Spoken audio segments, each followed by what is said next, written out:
it's going to be a tough series here. These are, I hate to use the term must win, but like we're already there. It's May. These are sort of must win games against your division.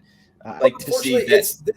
This is just a byproduct of what happens when you have a 10-game losing streak and when Yeah. you put yourself into the hole that they put themselves in. You're now in a spot where here we are. Tomorrow's going to be May 23rd. You've got to string together a prolonged stretch of quality baseball.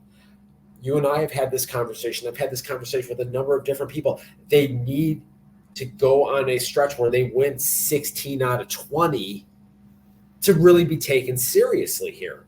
And for all the talk, and I again had people in my mentions yesterday talk about how many games back they are. I don't want to hear a fucking word about it until they're at 500. Not a goddamn word. Because again, to this point, in the year of our Lord 2023, no team, not one, not a single one, you can't find one in the record books, has ever won a division title with a sub 500 record. So until you get to that point and get to that mile marker, there is no discussion about how many games back you are. It doesn't matter.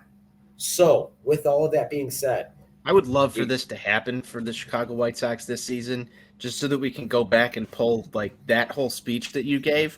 I was actually on the phone with our guy Buzz earlier today, and we were talking about.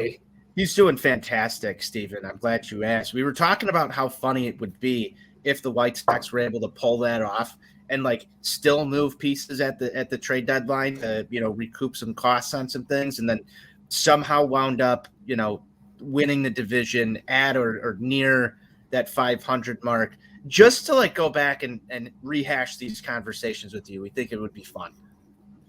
I mean, listen, I'm okay with that, but I would much rather see them just go on a stretch where they just start beating people's brains in.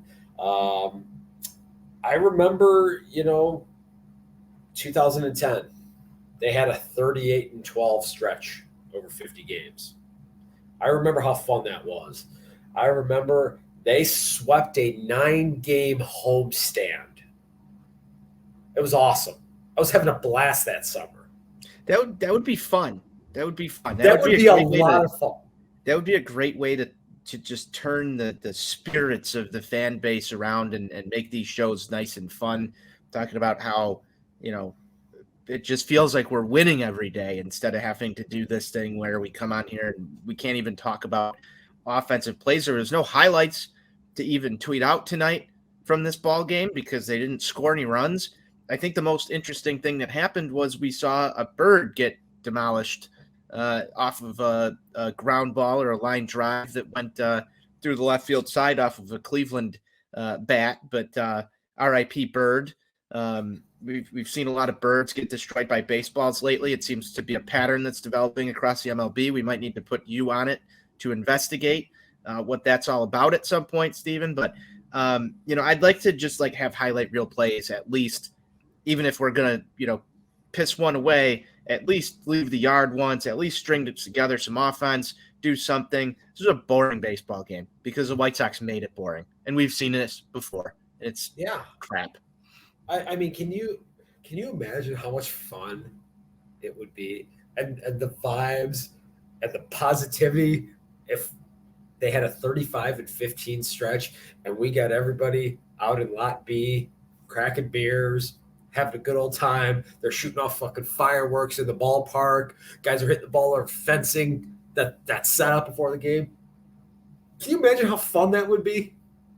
It would be fantastic, Steve. It would be absolutely fantastic. I want the same thing. I want the same thing.